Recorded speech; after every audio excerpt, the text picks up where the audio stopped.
जिंदगी कभी कभी ऐसे मोड़ पर लाकर खड़ा कर देती है जहां ना आगे रास्ता दिखता है ना पीछे लौटने की हिम्मत बचती है। आदमी सोचता है क्यों हुआ ऐसा मेरे साथ, लेकिन वक्त बीतता है और एक दिन वही चीज जो सबसे बड़ा दुख लगती थी वही सबसे बड़ी सीख बन जाती है।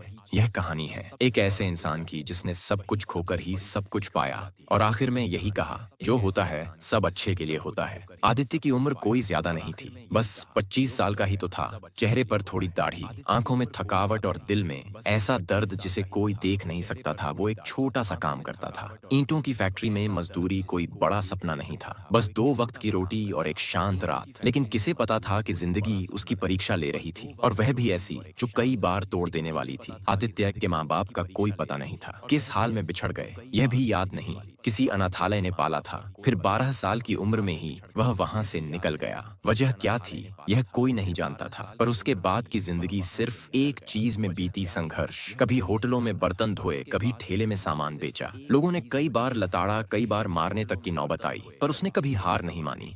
पर हाँ, वो अंदर से धीरे धीरे टूट रहा था। एक बार उसे एक ईंट भट्टे में काम मिल गया, वहीं उसकी जिंदगी का एक नया अध्याय शुरू हुआ। वहां एक और मजदूर था, रामू काका। उम्र में उससे कहीं बड़े मगर दिल से छोटे बच्चे जैसे। उन्होंने आदित्य को समझाया, बेटा दुख कोई भी हो, वक्त बदलता जरूर है, जो होता है अच्छे के लिए ही होता है। आदित्य ने मुस्कुराकर सिर हिला दिया, मगर दिल में कुछ नहीं अब बदला। एक दिन की बात है, भट्टे में हादसा हो गया। एक दीवार गिर गई और आदित्य बाल बाल बचा, लेकिन उसके दोनों पैर बुरी तरह जख्मी हो गए। महीनों बिस्तर से नहीं उठ सका, खाने को कुछ नहीं, मदद करने वाला कोई नहीं। रामू काका भी गांव चले गए थे। जिंदगी फिर वहीं खड़ी हो गई जहां सब खत्म सा लगता था। पर इसी अंधेरे में एक नया उजाला हुआ। पास की झुग्गियों में एक बूढ़ा फोटोग्राफर रहता था, दयाराम जी। उन्होंने आदित्य की हालत देखी और उसे अपने पास बुला लिया। बोले, बेटा तू क्या करता है? आदित्य ने कहा, अब तो कुछ नहीं कर सकता। दयाराम जी मुस्कुराए, चल मैं तुझे कुछ सिखाता हूँ।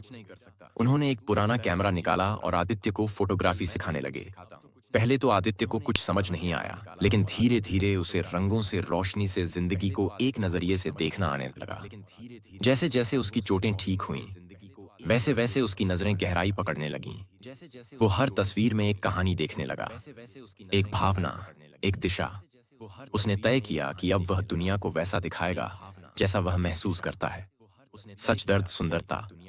दयाराम जी ने उसकी पहली प्रदर्शनी लगवाई। बस 15 तस्वीरें, लेकिन हर तस्वीर में एक सच्चाई थी। लोग आए, देखा और दंग रह गए। किसी ने नहीं सोचा था कि एक मजदूर की नजरों में इतनी ताकत हो सकती है। समय बीता, आदित्य का नाम फैलने लगा। अखबारों में खबर छपी, फुटपाथ से फोकस तक। एक अनाथ की अनोखी दुनिया, इंटरव्यू हुए, पुरस्कार मिले। लेकिन उसके चेहरे पर वही सरल मुस्कान थी। पर एक दिन जब उससे पूछा गया, आदित्य अगर वो हादसा नहीं होता, तो उसने कहा, शायद मैं आज भी इंटेंट हो रहा होता। इसलिए आज मैं पूरे विश्वास से कहता हूँ, जो होता है सब अच्छे के लिए होता है। जिंदगी में जो कुछ भी होता है, हर नुकसान, हर ठोकर, हर गलती, वो एक रास्ता खोलती है। उस वक्त लगता है कि सब बर्बाद हो गया, लेकिन वक्त के साथ समझ आता है कि वही मोड़ हमें हमारी मंजिल तक ले गया। अगर आदित्य का पैर ना टूटा होता तो शायद वह कभी फोटोग्राफी नहीं सीखता। अगर भट्टे की दीवार ना गिरी होती तो शायद वो आज भी धूल में दबा होता। इसलिए जब भी जिंदगी तुम्हें तोड़े, गिराए या रुलाए, एक बार ठहर कर सोचो, शायद यह सब मेरे अच्छे के लिए हो रहा है। क्योंकि जिंदगी हमेशा आसान नहीं होती, पर जो भी होती है वह हमें कुछ सिखाने और आगे बढ़ाने के लिए होती है। अगर इस कहानी ने आपके दिल को छुआ हो तो एक बार लाइक जरूर करें। कमेंट में लिखें, जो होता है सब अच्छे के लिए होता है।